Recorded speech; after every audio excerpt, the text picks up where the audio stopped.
Mga kabyana, no? This time let's talk about the Bible. Ang Bible may ara na sa 66 books. It is actually a library of 66 books from Genesis to Revelation. Ang Genesis to Malakay amo na siya ang Old Testament nga ginatawag ginsulat sa Hebrew language.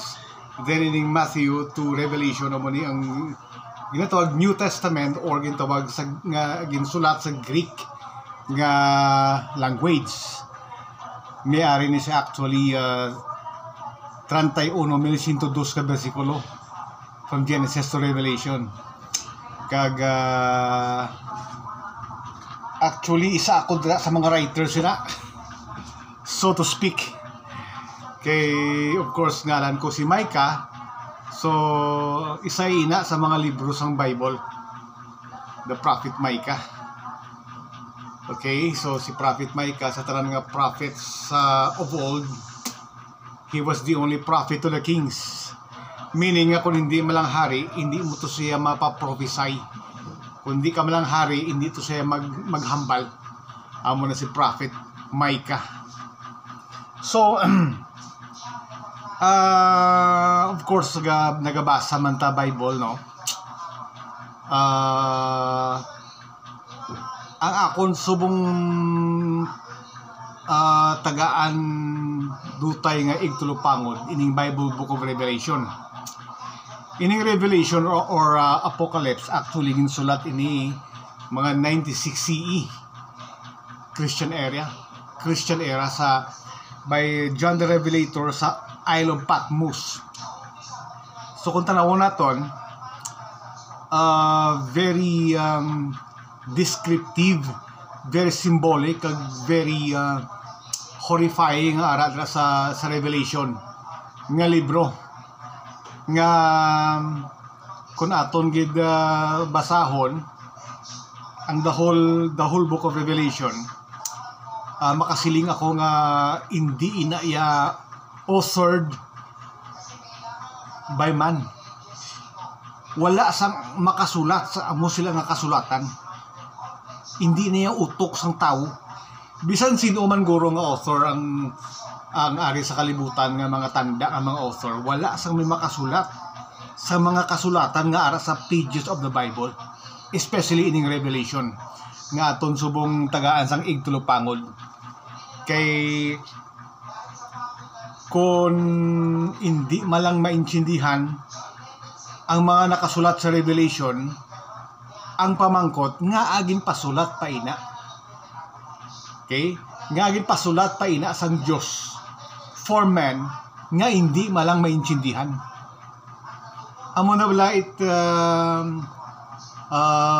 reminds me sa ginhambali Christ sa iya nga mga disciples siling niya.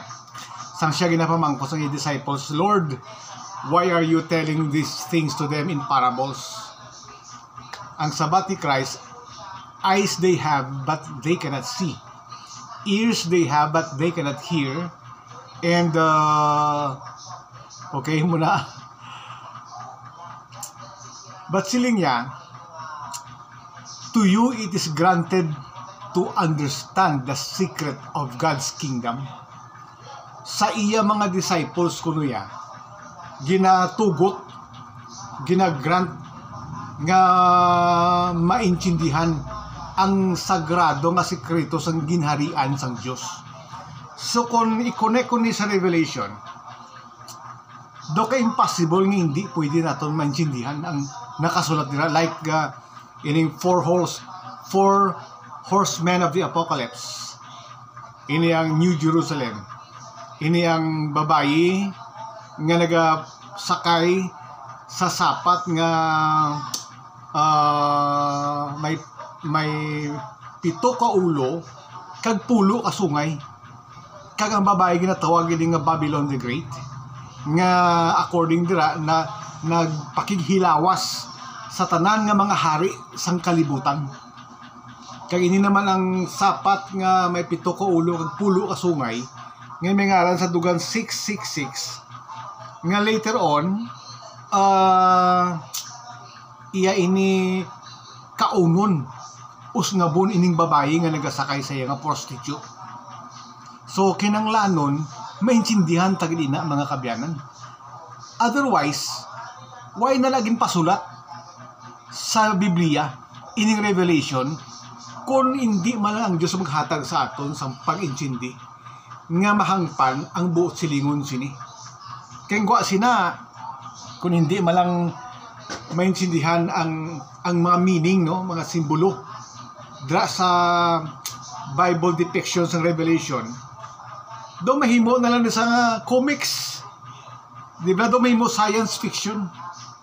So hindi naman amo sila siguro ang pagtamod naton sa Bible. Nga that's why nga ako gapati nga may ara ginaya revelation or gina-reveal nga later on kung hindi maging outright, kung hindi maging sa ini nga lifespan naton, later on may ara ginaya ginatawag paghangop. Kidamo man mga religious organization nga nag-attempt nga maghatag sa ilab lang nga meaning sa mga nasulat sa Revelation.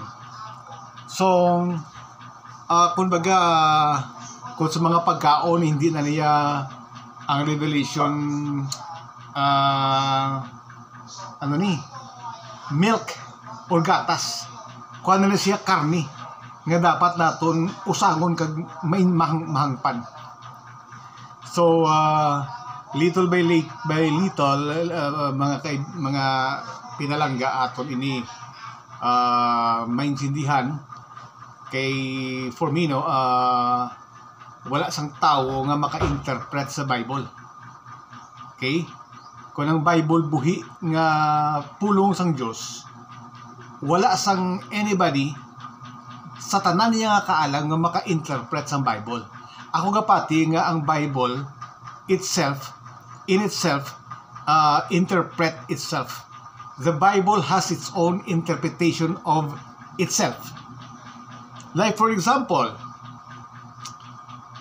there are some words sa John or sa Matthew na gin-describe si Jesus Christ as sa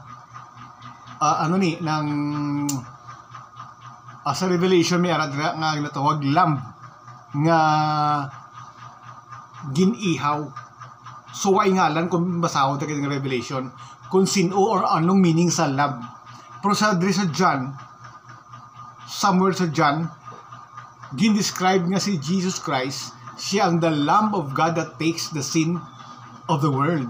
Meaning, ang nasulat sa Revelation nga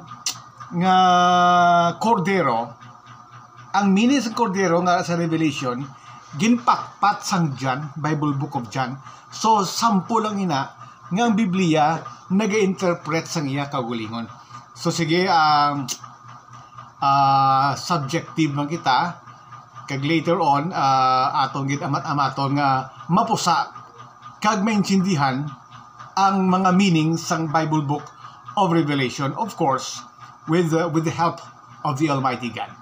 So that's all for now. Thank you so much mga pinalangga.